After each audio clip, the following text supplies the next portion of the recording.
Alright, what's up y'all, it's LakerFan here. As looks about how today's video, we're here to recap what was the point guard build that dominated NBA 2K23 the most. So, we're here to talk about park, rec, fives as far as like comp pro-am stuff like that, and then just in general my favorite one of the year. So we have three of them laid out right here. As you can see, we have two 6'1s and a 6'9. If that tells you anything you need to know, I feel like these are by far the two best heights in the game as far as point guards go this year. 6'1s for comp pro-am, and then I would argue 6'9s for even just rec center period, and just overall probably the park gameplay as well. Now that does vary a little bit. I will say these 6'9s are a lot more clunky and slow than you give it credit for once you have actually played on a small guard, like what I'm doing right now on the 6'3 with 90 Excel that I have. That acceleration goes so hard, bro. So I will say my opinions personally have changed a little bit on how viable it is to ball handle on a 6'9, but with this 6'9 height obviously comes a whole lot of versatility as far as what you can bring to the table defensively, rebounding wise, and obviously just finishing with the matching size. And then in general too, these fit into a team extremely easily. Like in the rec center, if you're just going in as a 6'9", you're never gonna hurt your team. Whereas a lot of rec teams don't like that 6'1 guard stuff because obviously the ball has to stick in their hands a whole lot more. They don't play very good defense, and it's just tough to play with randoms with, essentially, or just in general with a full squad unless it's fully tailored around you, essentially. You're gonna like really divert a lot of the attention offensively. But anyway, we are gonna get straight into this. We're gonna talk about it from left to right. So we're starting with the comp pro-am, then we will get to the meta 6'9 in my opinion. I know this is actually maybe not one that most people made, but I believe it's the best one possible, 100%. And then we have my favorite build that I actually think fits me and my style a whole lot, like the most, as far as when I play with it as a center. But moving along into the first build, we have the meta point guard build for the comp pro-am. So, in my opinion, this is the 6'1" minimum weight, because you also, if you up your weight at all, it just makes your stamina worse, period. Like, I've seen that especially when it comes to the 6'6" max weight build that I did. I was like huffing and puffing, draining through that stamina, bro. It was ridiculous. But anyway, again, min weight, 6'7" wingspan. If you're going to go with the 92 3-pointer, you may as well have a slightly bigger wingspan for the sake of contesting shots. It does go a long way to have a bigger wingspan. We'll talk about that with the other 6'1" that I showcased in today's video, because that one is 6'2" wingspan for the 99 3-pointer. But in this one, you can see you have the gold takeoff, 86 dunk, you got the 77 lay for that fearless finisher and badge point right here, and then obviously you don't really care too much about the close shot. Can't get standing dunk to more than 40 in the first place, so it's never going to be worth upgrading. Into the shooting, it's pretty basic. We all know this stuff at this point. Well, I will say at the beginning of the year, we didn't know certain things. Like, for instance, speed with ball not really mattering. Like, people had 92 speed with ball in their builds and stuff like that. I mean, there's a lot of things that we did learn throughout the course of the year. And this is why I'm saying this is the build that did dominate the year for the most part. Because I believe people didn't really come around to that 97, 99 three-pointer stuff until really, really late. And that's where not many people even made those builds because, you know, people didn't really want to invest into the VC or just the grind or anything like that at that point of the year for the majority of the community. Now, this build right here, like I said, I believe absolutely dominated this game. And I believe this build was the major piece and turning point to kind of resisting the pluck steals. So once people came around to the fact that they actually need 95 ball handle, and it was going to be a good investment because you can even still get unpluckable in the tier 2 on these smaller guards right here. It's just such a huge difference between 94 and 95 ball handle. And then you even have the clamp breaker at 96, and that's also a ridiculous rating point to reach as well. So I believe the 96 ball handle and 92 3-pointer combo is the best. However, if you wanted to get spicy with it and do what we did with the other 6'1" that we're going to showcase in this video, you're looking at 99 3-pointer and 97 ball handle. It's a crazy, crazy combo. But what's nice about this too is it can still play defense. You have 16 defensive badges. That is enough to run both these tier 3s right here if you core one of them. So you're going to core interceptor, run challenger. You got everything else between pick dodger, maybe some menace if you would like that as well. Then you're probably going to want bronze box out beast if you're playing 5s. That's just how it generally goes. You're guarding corners, so you want to be able to box out the locks, or maybe even power forwards depending on what type of team you're playing. Like for instance, a 5-out team who's going to have a 4 in the corner and then a 5 in the other corner. So you have to be able to guard at least one of them. But what I like about this is it provides some versatility too. This can guard the wing in Pro-Am 100%. 80 prim was like enough for the badge point right here, and as you can see, 79 for the challenger. As far as speed goes, 80 is looking pretty solid and doable in my opinion for the 6'1". You don't need to be so ridiculous with the speed or anything like that, but with acceleration being 94, that it goes a long way. You absolutely need that as a small guard in this game. 90 plus, like without a doubt, no question to it at all. But 94, I'm telling you guys, like the 90 to 95 thresholds in this game were actually a huge deal. And that's why you don't really see too many people go with the 99s in the first place. It's a huge investment. It's really not worth the cost. And just in general, with the way this game works with takeover, this is what I've noticed as well. You just don't feel the impact of 99 ratings very often, because when you have takeover, any takeover you have is going to boost your ratings by 5. You could be like slash takeover and it's still going to boost your 3-point rating by 5. So there's no point really, unless you're talking badges, in terms of investing anything higher than that, in my opinion. That's just like, you won't get full investment out of that. So 94 Excel, 75 Vert for the pro contacts. That was a huge thing in this game as well, in my opinion. And then the 99 Stamina. I know some people actually would argue against this, but I think you can feel the difference. This actually is the one that I will vouch for. The 99 Stamina is a huge deal, and it's so cheap too. Like, let's talk about that. I could get 1 speed at the expense of like 4 stamina right there. I don't think that's worth it. I think it's absolutely a huge key to go for that as a small guard, especially as well with the dribbling and stuff like that too. So you're looking at an all-around do everything 6-1 right here, and this is what really ruled the game. The other reason I want to talk about 6-1s as well, so let me just go ahead and we'll do one little quick talk about this. Alright, so let's talk about this real quick. As you can see, disregard anything to do with the badge counts and stuff like that. Like, for instance, at 6-2, you don't get a badge point at 80 Prim D like you would with the other build, but I just want to talk about ratings just in general, and that's it. So, you can see we have the same Prim, same steel. We have not able to get the same speed and acceleration or vertical or stamina because, this is what we're alluding into right here, 6-2s, 6-3s, 6-4s, 6-5s, everything else in the game besides the 6'1" has less attribute points for some reason, and I don't know why. It's just something about the game. So that's what made 6-1 so good as well in this game. Because as you can see, again, we have the same dunk, same layup, same 3-pointer mid-range, ball handle, spew a ball, pass act, all that stuff, even the defense. But we're just missing some points right here. And to really give you some perspective on how expensive this acceleration right here is, let's just go ahead and take down some mediocre stats like pass accuracy. We'll take that down to we'll take all this stuff down by like 10. That is a little bit less significant. Okay, so example, Prim D down by 10, Steel down by 10. We have the Pass Act down by 10 as well. Let's see what that gets you for Excel. Oh my god, I mean, that's all you can afford at that point is just 4 more Excel at the expense of like 10 Prim, 10 Steel, 10 Pass Act. So that's what I'm trying to get at least in terms of comparing that, is if you're looking at it from that perspective, as far as like these ratings go, you're just missing 10 Prim D and 10 Pass Act, like in another like glance of looking at this, and the vertical by 6 as well. So I'm just trying to get at, there's no point of making a 6-2 in this game because you don't even get anything in opposition to the 6'1". So that's what also makes these builds so meta, in my opinion, as well. And I think people would argue against that whole meta thing because people will argue about these 6'9s being the actual meta point guard build in terms of rec center or park or anything like that as well.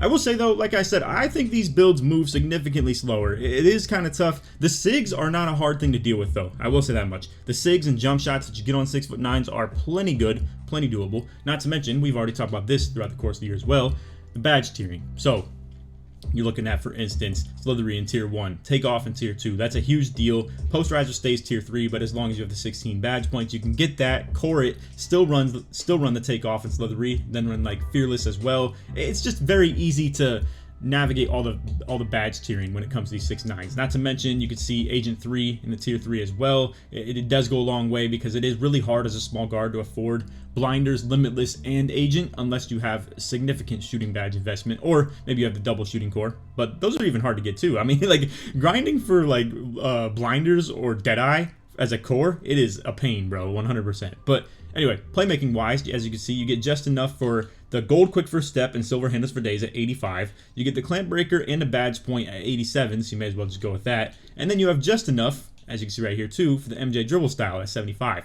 Now, we talked about this recently on like Twitter. I've been on like, you know, little rant stuff talking about what we can fix about the game. I think certain things like this is what made 6'9 so good in this game, is the fact that MJ dribble style, the best dribble style in the game, only required 75 speed of ball. If small guards could be restricted to only being the ones that could have that, you would have seen a significantly more balanced game as far as these 6'9s not really being so usable in that aspect. But then you know, there's always counterpoints and counteractions to what you would maybe do about fixing the game. Because then what if 6-1s are just the only thing people use at that point as far as being a guard?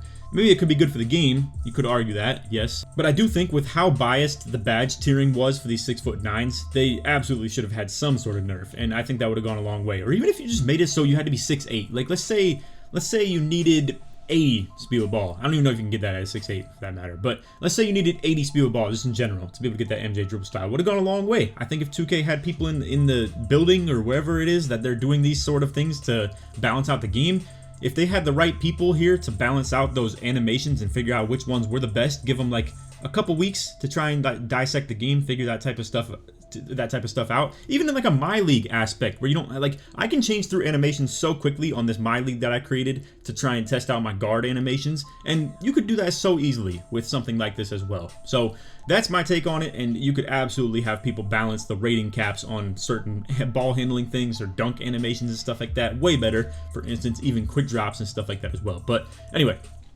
back to the point of the video. As you can see with the defense, we have 21 defensive badges as well. 76 interior with 86 prim. As you can see, that goes a long way in these badges right here. Gold challenger, silver clamps, Hoff ankle braces, and workhorse. Not that those two really matter that much, but a huge rating cap to just hit in general. 78 steel, once again, for that silver interceptor. Not to mention with the badge tiering, I mean, as you can see, you get glove in tier 1. I will say with this one, I have it down to 78 because I don't think glove's even worth running on silver, if you ask me. I think in this game that it currently stands, it's more just worth running on gold and that's it.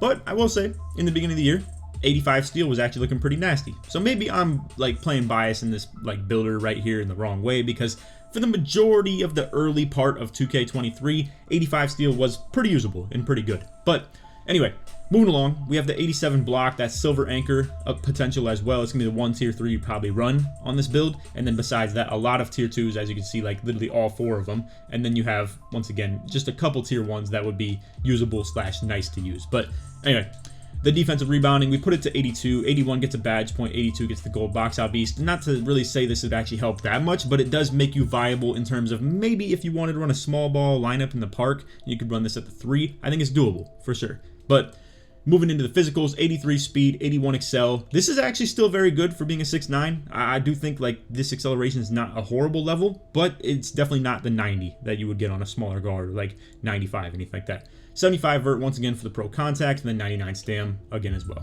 But really well-rounded build. I mean, the finishing is everything you're gonna need. You can still get pro contacts, you can still dunk meter, not as a crazy rate as you would at, like, let's say for instance the 93 or anything like that, or even 92, but it definitely can get the job done. It can still mash sometimes too with the 76 close shot. That's very doable. The standing dunk, even still good. Badge counts 16, 21, 20, and 21 right here with good physicals as well. I mean, just an absolute god build right here, bro. And not to mention, I didn't even talk about the shooting very much. This 89 three-pointer, some people may sleep on this. This is the one thing that I have different on this build than some people made for theirs, because they just went with like 85 three-pointer and 83 three-pointer. I think that's dumb, in my opinion. Like, the way people dunk in this game and the way they just rely on quick drops and takeoff and that's it, I think 87 and 86 technically is all you really need. I did 87 for the badge point, but I think this is all you need in terms of like the basic style of play, where it's just shoot when I'm open, run past them, and quick drop. I don't know why people even make 99 dunk builds in the first place if they don't plan to dunk meter, don't plan to just be contact dunking like that. I think it's the biggest waste of ratings you could possibly do if you're not going to use your dunk meter. So with that comes, instead of 83 three-pointer and limited jump shot selections and stuff like that too, we have lots of levels that we're achieving right here. So for instance, at 85, you get badge point and silver limitless. At 89, you get gold blinders and gold Agent 3 as well. And again, with being a 6'9", getting Agent 3 in the tier 2, that goes a long way. And I mean, this is just a good build, just in general. 89 three-pointer, so good. With all the animations you could get with this stuff too. There's no jump shot you literally can't get for the most part as a wing with that 89 three-pointer. And then for the takeovers, honestly, there's not like a whole lot of amazing options right here. That is the one downside. I do like slash take quite a bit, so with that minimal finishing investment that we do have, it leads to you getting shot or rim instead, or maybe just the block investment we have puts it on rim, and then you would have had slash otherwise. But I guess that's up to you how you would have preferred it. But anyway, to get into my final build and my favorite one that I've ran with in this year's game, I haven't dropped a lot of gameplay yet. I will get to this pretty soon. I'm playing a Pro-Am League with AK that we're going to get into pretty soon here. We'll get into some content with it, but the 6'1", 6'2" wingspan, it's not the exact same build AK made. I made some minor adjustments to it, aka being that 1 acceleration. I dropped what he had of 95 Excel down to 94, and it let me get a little bit more primdy than his has. I think his was 48. It was like the bare minimum, or 49, something like that.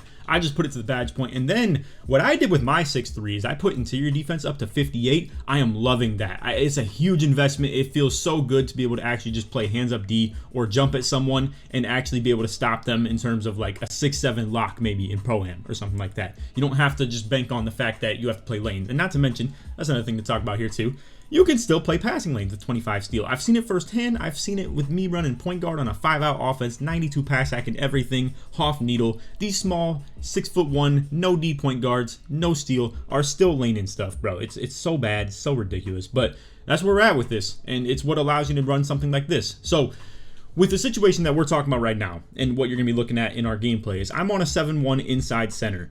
AK, like being able to just maneuver off that, and the fact that we are going to be the duo with it, is on a 6'1" no finishing outside point guard. So those two things have a very good marriage in my opinion, where if you have a pure inside center, what do you hypothetically even need dunk for as a point guard? If your center is going to be the roller, if he's going to be sitting paint half the time, what this allows you to do instead is have the ridiculous factor of the 99 three-pointer. Every Hall of Fame shooting badge is unlocked for you. You can run all of these tier 3s. He's running Hoff on every single one of them with the double core. So he's got Agent, Blinders, Limitless, and Deadeye with still the Green Machine on Bronze or Hall of Fame, whichever he wants to choose. And then, you know, little accessory badges down here as well. But yeah, I mean, it's pretty devious, bro. And then again, the Hoff Clamp Breaker and the Hoff Killer combos as well, with Hoff Unpluckable, Quick First Step, Hyperdrive. I mean, it's just such a crazy, crazy combo, bro. So if you thought that these builds are extinct or just gone out of this game, I disagree very heavily. I think if people got onto this a little bit early in the year and still ran with insides, they could have absolutely made it work. I just think people didn't really come around to it quick enough, I guess. But I mean, I saw people like leveling up their shooting throughout the whole year. First it was 92, then it was 97, I think, for the, as you can see, the Blinders and Agent on Hall of Fame. Then came the 99, where when we get those double shooting cores and people could actually start running all 4 badges in the tier 3, then Deadeye became something that's actually usable. And then running all 3 of the others was very necessary as well, obviously. And then while still having the 94 acceleration while doing that, 99 stamina, you don't have to have those auto upgrades on vertical or anything like that either, like when you upgrade your dunk with it. So it went a long way, bro, to be able to do this, in my opinion. And some people are still asleep on this, so like 100%. I don't blame them. They haven't seen too many of them. But here are your 3 takeover options. I think it's very standard. Just run sharp and play. Play secondary for the fact that people are going to be double teaming you quite a bit with the way you can move and the way you can shoot. So you get easy takeover just off the passes. I think it's one of my favorite builds of the year, and I think it's the best 6'1" that I've seen, but that's because it pairs well with my style, essentially. And that's where I was going to say, too. The builder is a very open world, obviously. You can do whatever you want with it. You could be a pure, like, play shot like this one is right here. You could be a very well-rounded build like these two are as well. Just whatever you would like to do. And that's why I will say it is very biased in terms of what heights are accessible in this game, I think. But I will say it is very open in terms of what you're going to upgrade. So that's our take on that. Those are my 3 point guard builds that I wanted to talk about. Let's talk about real quick before we go, though, what is the best one, period, in this game? So I'm not going to say this one over here where it was the like pure play shot, because obviously that doesn't fit a whole lot of people. And I also am going to say not this one either. Now, let's just like separate these two things, however. You're not going to come into Pro-Am with this build right here and run point guard. It doesn't work like that. I think you need to limit yourself to rec center and park, period. This right here is the #1 Pro-Am PG as far as like actual comp 5s. But the 6'9" rules supreme if you ask me in terms of playing park, playing rec. I'm not going to call them the casual modes or anything like that just entirely, but I'm just saying the ones that don't have assigned roles where you're running into a 6'7", 97 prim, 99 steel pure lock every single minute you're playing the game. But anyway, that's our opinion. That's our take. I hope y'all enjoyed. If you did, feel free to drop a like, sub if you're new to noties, all good stuff. And like always, try this 1 to 1,000 likes. If you made it to the end of the video, put your favorite height. Put 6'1" or 6'9" in the comments. Search parts mail right through. Anyway, that's all for the vid. If you guys want to stay tuned, I am going to be posting the #1 lock, or what lockdown build dominated NBA 2K23 the most, and same with the centers as well. If those both do well, I'm down to do the shooting guard and power forward if you guys want as well. But I am gonna say we are in that time of year where there's gonna be some recap videos that I want to do stuff like this. I want to talk about maybe, like, for instance, what is my take on dribbling this year? What is my take on shooting this year? What is my take on the dunk meter this year? I want to do like actual thorough analysis on how I felt about the game in recap. But we are still going to be posting some Pro-Am gameplay as well, so stay tuned for those if you're still trying to watch the current, like, present gameplay rather than me recapping about things in the past. But that's all. Hope you all enjoyed and appreciate you watching. On that, take it easy, man. Peace.